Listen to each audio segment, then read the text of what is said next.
Guys, welcome to my channel. Today nandito tayo sa MOA area para tingnan yung mga different brands of cars na available for test drive. Ito ay isang activity ng mga different car distributors dito sa Pilipinas para sa isang venue makapag-test drive ka ng sasakyan. Pumunta ko dito bandang hapon na ng last day, no? Kaya medyo late na ako. But just the same, I was able to test drive mga 4 na kotse. So, isi-share ko sa inyo kung ano-ano yung mga ito.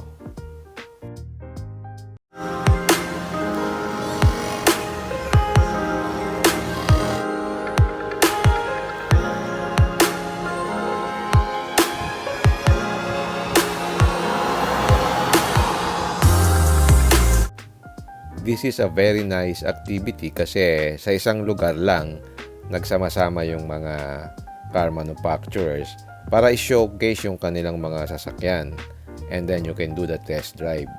Medyo mahaba lang yung pila, so it takes time to do a test drive, ano? So ang ginawa ko, namili lang ako ng mga kotse na gusto kong i-test drive. Ang isa kong napansin dito, itong Ford Everest, mahaba yung pila. Ito naman yung Honda HR-V, maganda din, no? And then, nandun din yung mga Chinese cars, yung Chang'an, yung MG, pero hindi ko nakita yung Geely. Nakakatuwang panoorin kasi iba-ibang klase ng cars ang nandito. So, sa loob, parang merong mini truck na you can do your test drive. Pero, isa o dalawang ikot lang.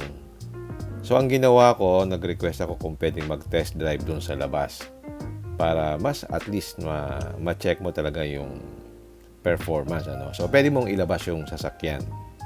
Ngayon, kung nagmamadali ka naman at gusto mong makapag-test drive ng madami, pwede na rin dito ka sa loob. Yun ang ginagawa ng iba.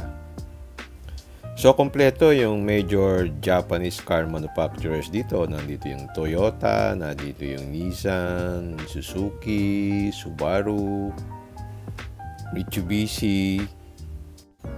Although yung Isuzu hindi ko nakita. Sa American cars naman, yung Ford nandito.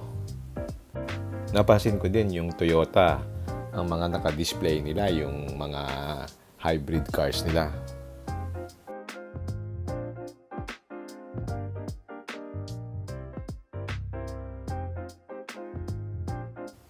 May nakita kong Nissan Patrol,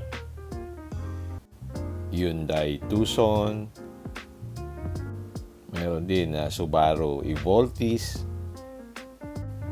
meron din Honda Brio, at saka yung Ford Everest na very popular kasi from the looks of it, mahaba yung pila sa kanya. Kaya hindi ko siya din na test drive. I saw din itong Expander. And then, nandito rin itong Honda HR-V na bagong model na I like very much kasi very simple and dating. And of course, the very popular Jimny. Actually, sa napansin ko, very popular itong Jimny kasi walang tigil lang test drive niya. Meron silang 2 unit na identical yung color. So, wala siyang pahinga. I asked the ahente, ang sabi nila nakaka 90 test drive sila in a day. So, ang una kong pinilahan for test drive itong Suzuki Jimny kasi I find it very cute. So, gusto kong matest yung kanyang handling saka yung kanyang driving dynamics. Kasi gusto ko talaga itong Jimny. Kaya lang sa haba ng pila, hindi ako nakapaghintay. Kaya ibang car na lang yung nabili ko last year.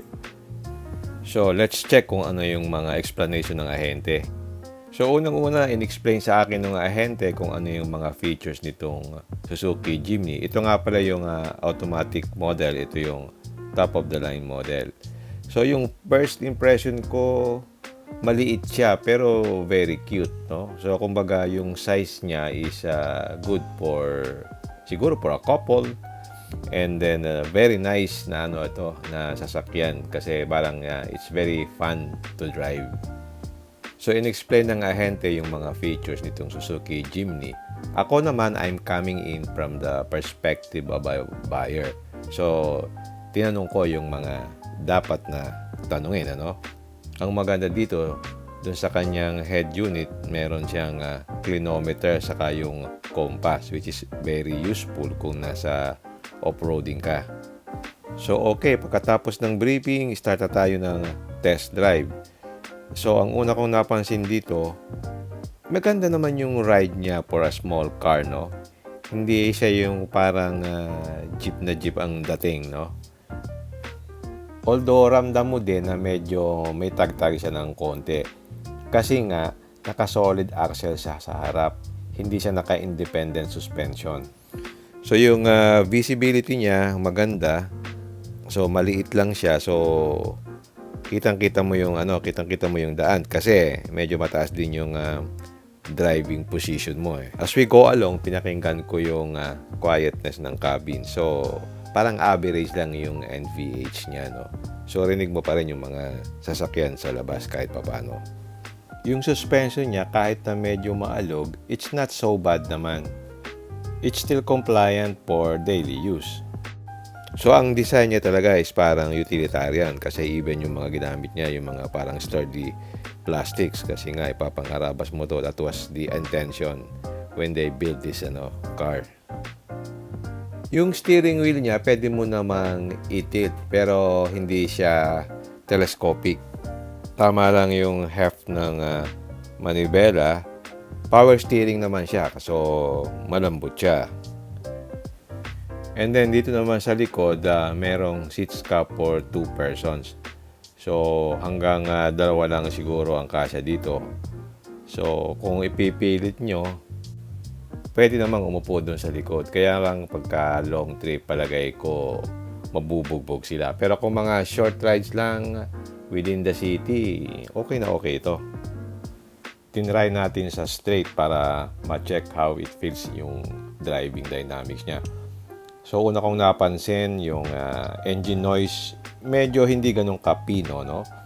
And then since this is a 4-speed transmission, medyo mahaba yung gearing niya at parang medyo bitin siya pag ginamit mo sa highway. Pero kung normal driving, okay na okay ito.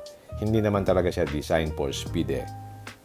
Yung brakes niya okay naman, tamang-tama lang dito sa weight ng kanyang body. The nice thing here is yung kanyang visibility is maganda. Kasi maliit lang yung hood, parang kitang-kita mo yung kalye. So talagang aware ka sa nangyayari. Yung side mirror niya is tamang-tama yung laki, bagay sa size ng sasakyan.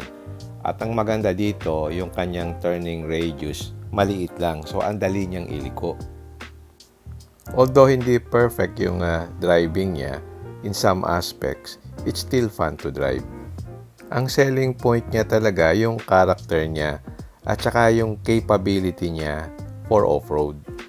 And lastly, meron na rin siyang Apple CarPlay at saka Android Auto.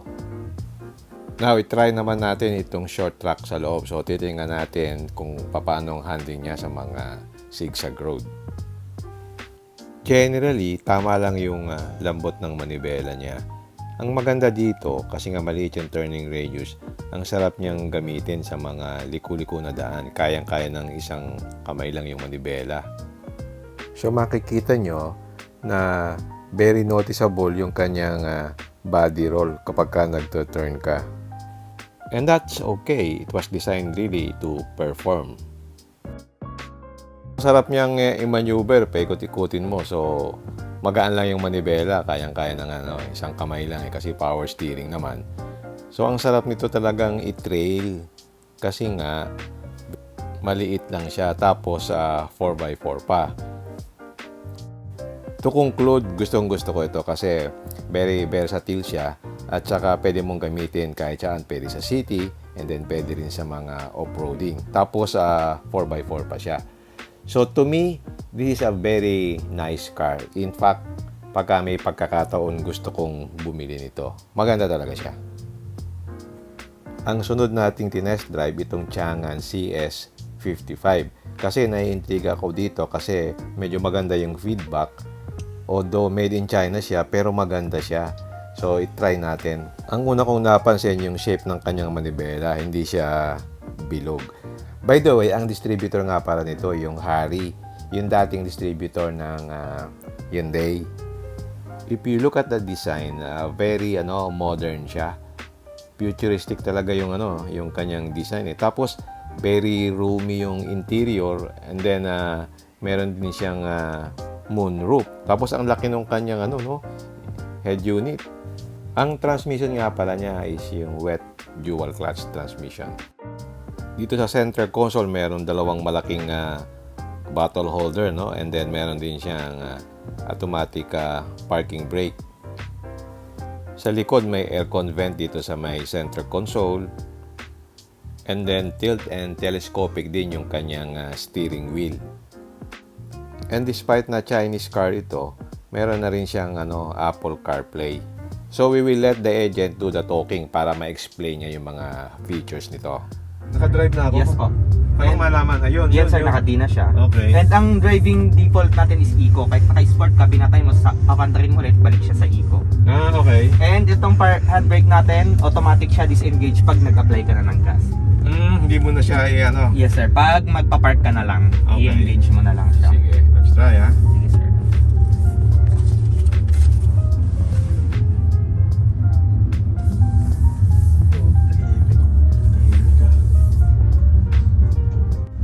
Saan ang mga dealership nito? Ako sir kasi is Commonwealth. Commonwealth. Yes sir. And we also have branch niya sa Quezon Ave.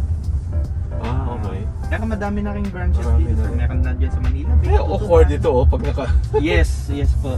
And pag yung palm mo lang nirarab mo sir, pag nasobra ka kasi sa steer, medyo tumitigas siya para ma-avoid mo yung overshooting.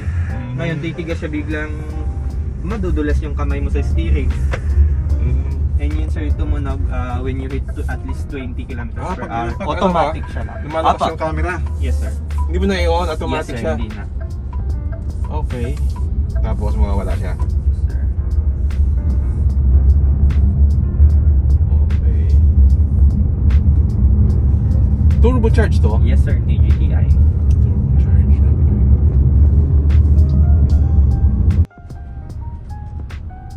Ayun. And yun yung cameras niya. Ito yung camera. Ako, pwede rin 3D. Yan kung gusto mo. Yan sir, ito as of na naka-blurred. Once na tumakbo tayo, yung gray na yan, Yun yung gulong. ipipicture na yung ilalim ng sasakyan. Adjust. Kung gusto mo nakikita yung sasakyan. Okay. Or kung gusto mo nakikita yung ilalim ng sasakyan, gulong lang. Yan sir. Yan. Okay. And mamaya pag tumakbo tayo sir, makikita mo na yung ilalim. Nakikita. Yes, sir. Maliwanag.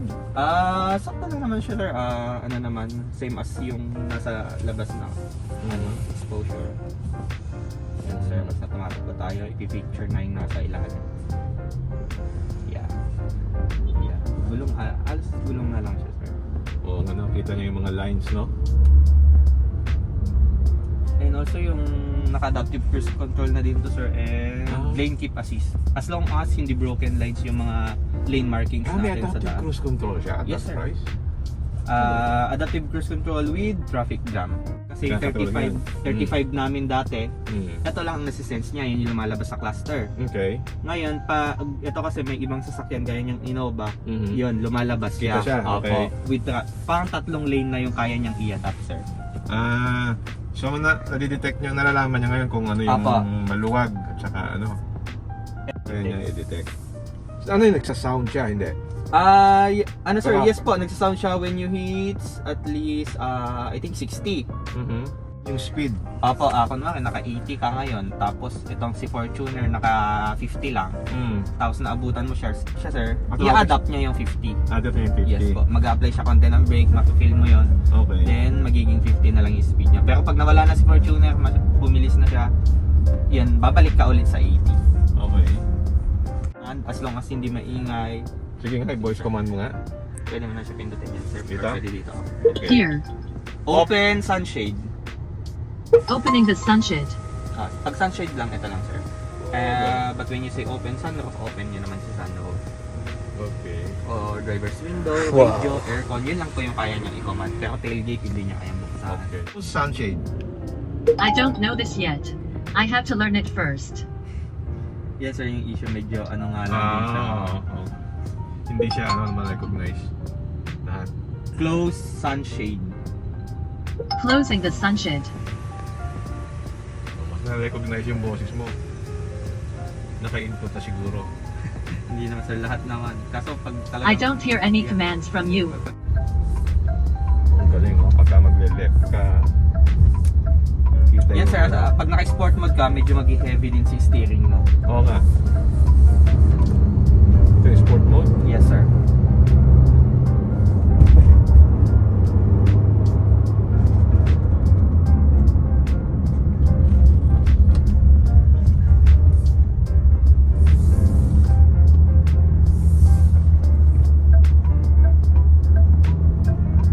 Pagka nag-auto-turn ka lang sila malabas Yes, yung sir. camera, no?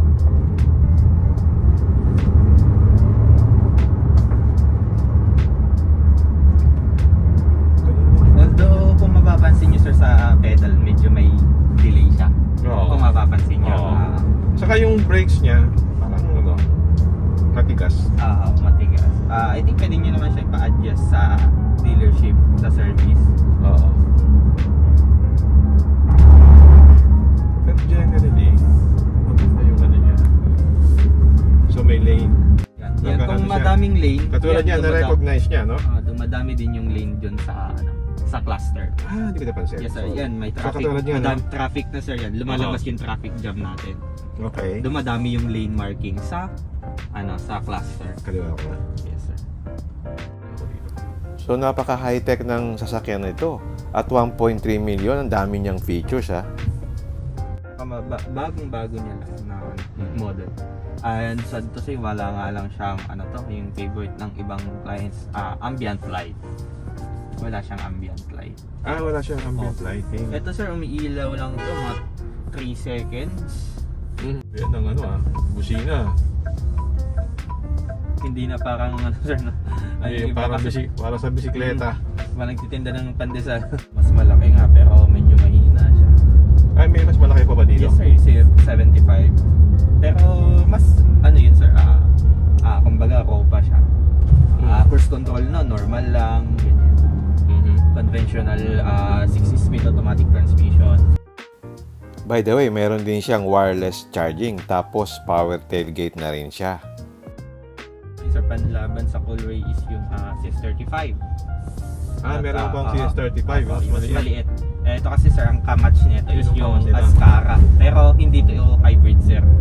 Si Ascara kasi is hybrid. Oo. Yun lang. Ganyan talaga ang sound yan, no? Sir, pwede mo siyang nandito lahat ng settings niya sa okay, mga okay. yung mga ibang features mo kung gusto mo patayin, speed sensing Oo, pwede. I think instrument yan. Yan, ganyan naman. Ganyan naman. Tatlong choice of sound and also yung volume nila. Pwedeng low lang. Position ng gear sir, hindi ka naman na Malakas siya. I mean, Hindi siya mature. Smooth naman siya. kasi yung kadalasan nila siya dual clutch, jerky yung transition ng gear Pagka, shifting. pagka sa low, simula ka from stop. Yun Mhm. ang sinasabi ng iba. Pag hindi ka sanay sa DCT. Pero in my opinion, maganda ang design at mga features niya. Pero habang tumatagal, parang merong kulang. Kasi for example, yung ingay sa labas, naririnig mo sa loob. Nasa insulation na yan ng sasakyan. Kasi kulang sa insulation, hindi sa gulong galing. Sa akin lang yun kasi medyo metikuloso ako. Pero sa iba, hindi nila mapapansin yan. So ma-overwhelm siya sa ganda ng itsura ng interior ng sasakyan. Yung mga interior materials na ginamit dito, at first glance, parang ang ganda niya. Pero pag tiningnan mong mabuti yung interior niya, parang hindi siya smooth because of the materials used. Opinion ko lang yun ha. You might have other opinions, so please comment down below in the comment section. Ang game changer talaga dito, madami siyang mga modern features. And then, at that price level, meron siya nito. Kasi normally, makikita mo lang yan dun sa mga high-end na cars. So, okay pa rin naman itong Changan CS55. And then, pagkatapos nitong test drive na to, pumunta naman ako sa Toyota. Gusto kong i-test drive yung kanilang Toyota Fortuner. Gusto kong malaman kung nabago na talaga yung ride niya. Specifically, yung ride lang ang gusto kong subukan. So, nandito na tayo sa booth ng Toyota. Since mahaba ang pila, so kailangan nating maghintay. So, habang naghihintay tayo, nanood muna tayo ng mga different cars na tinetest drive nitong mga visitors dito. Since maliit lang yung track dito sa loob, maghihintay ka ng turn mo. Kasi pa isa-isa lang nilang pinapayagan pumasok doon sa track. So again, mauubos yung oras mo dito sa paghihintay. So finally, dumating na rin yung turn natin for the test drive nitong Toyota Fortuner. Itong ite-test drive natin, itong GR model ng Toyota Fortuner. Ito yung top of the line ng Fortuner. Kasi itong Fortuner is known sa kanyang harsh ride. Kaya gusto kong subukan kasi sabi nila, pinabitan na ng KYB suspension. Kaya sabi nila mas komportable na. By the way, ang presyo nga pala nito is about 2.4 million. So, ang nag-test drive nito, itong anak ko. According to my son, ang una niyang napansin yung lakas ng makina. Imagine, 200 horsepower with more than 500 Newton meters of torque. So, malakas talaga siya. And then, yung suspension has improved significantly. Hindi na siya ganong katagtag. In fact, maganda na yung ride niya. Kasi, nagpalit ito ng suspension eh. In terms of engine noise, nasa bandang gitna lang siya. Hindi siya sobrang tahimik, hindi rin naman siyang sobrang ingay. Ang isa pang nakikita kong advantage nito over other PPVs is meron siyang power mode kasi yung ibang PPVs wala namang ganito. Ramdam mo ang lakas ng hatak niya lalo na kung naka-power mode. And according to him, yung steering feel niya is actually hefty. At given na 4x4 ito, ramdam mo na medyo mabigat yung steering niya. Actually, yung ride niya talagang nag-improve. Yun ang una kong napansin. Nawala na yung pagkaalog niya, yung pagka-wallowy niya, saka yung pagkatagtag niya. So, very stable and compliant yung ride. At pagdating sa NVH niya, typical Toyota, medyo tahimik siya. Kaya pinatest drive ko ito sa anak ko kasi ayaw na ayaw niya yung Fortuner. Kasi nga hindi maganda yung ride quality, saka yung performance niya hindi ganong kaganda compared with the other competitors. But after driving this, I think nagbago na yung isip niya. So malaki ang improvement niya in terms of driving performance. Ang isa lang nakikita kong kulang dito, yung kanyang electronic parking brake. Pero hindi naman siya disadvantage kasi yung iba mas gusto yung manual handbrake para daw mas madali yung maintenance. So overall, maganda yung improvement at pagkaka-execute nitong GR model. At kahit wala nang ginawang mechanical tuning sa engine, at least in-improve nila yung ride quality. So okay, tapos na tayong i-test drive itong Toyota Fortuner. So ang next nating i-test drive yung Hyundai Tucson. Napadaan din ako dito sa booth ng Ford. Gusto ko sanang i-test drive itong Ford Everest saka itong Ranger. Kaso ang haba din ng pila. Aabutin kami ng gabi dito. So we decided na yun na lang Hyundai Tucson ang ating iti-test drive. Habang naghihintay tayo ng test drive unit, nakita natin itong new Hyundai Staria. Actually, ang ganda nito. Sinilip ko yung loob. Ang ganda niya. So, ang layo niya dun sa Toyota Hiace. Kasi futuristic yung design. Tapos, very roomy yung loob. Naka-captain seats siya. Then, mukhang aggressive ngayon ng Hyundai. In fact, yung kanilang boot air condition pa eh. So, meron pang pakape. So, habang naghihintay ka, may aircon. Hindi ka may initan. So, meron silang budget. And then, dumating na yung ating test drive unit. Ito yung diesel version. So, pagpasok mo pa lang sa loob, iba yung vibe niya. Mukha siyang premium. Naka-power seats, tapos naka-leather seats. Since gabi na, hindi na tayo pinayagan na i-test drive to dun sa labas ng venue. So, dito lang tayo sa loob, dito sa maliit na track inside na venue. So, ang una kong napansin dito, ang tahimik ng interior niya. Maganda yung NVH niya. Kasi, kinukompare ko to doon sa previous na tinest drive ko na Changan CS55. Mas tahimik talaga ito. Meron din siyang different driving modes. Tapos, meron siyang ambient lighting. And then, meron din siyang wireless charging dito sa bandang baba. Tapos, automatic on-off din yung headlight niya. Meron po siya sir. Pag sa umaga. Nadaan po kayo sa tunnel. Naka-ano din, no? Yes po. Pati yung wiper.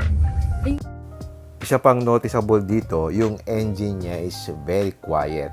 Hindi ko akalain na diesel ito kasi para talaga siyang gasoline engine. Tapos, feel mo na maltaas yung torque kasi ang lakas niyang umatak from standstill. Honestly, impressed ako dito sa Hyundai Tucson na to. Ang laki ng difference niya dun sa previous model.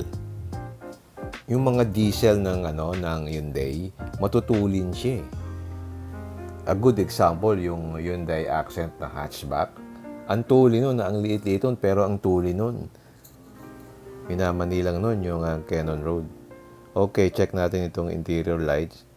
Hindi siya LED o ordinary lang kulay yellow. Tapos dito, meron siyang vanity mirror. Sa taas naman yung ilaw, hindi siya nakalagay doon sa tabi ng mirror. And then, Cellphone. okay. So, I suppose, telescopic din, no? Opo. Driving position mo, ganyan. And dito, what's inside here? Out mo blood pass. Wala na siyang saksakan dito. Wala. Nung din-drive natin, ang ganda ng response. Para siyang sedan. Tapos yung manibela niya, super lambot kasi electronic power steering siya. Yan ang sarap niyang gamitin. Ang tahimik. I would say yung refinement ng Hyundai Tucson na to is at par with Japanese cars or even better than the others. So if you're looking for a diesel na crossover, this is a good choice. Ang competitor niya, I think yung CR-V, yun lang ang merong diesel version na crossover. Kasi karamihan sa mga crossovers, gasoline pa rin Yung brake feel niya maganda rin, hindi yung parang susub-sub ka. So, pantay siya. So, I guess that's it. Kasi masyadong maikli lang yung track dito tapos gabi na. But just the same, meron akong nakuha na general feeling na maganda itong sasakyan na to. Okay, hanggang dito na lang. I hope I have given you ideas kung ano ang itsura ng ganitong mga test drive event. So if you like this video, don't forget to like, share, and subscribe. Until next time, see you again in my next vlog. Bye!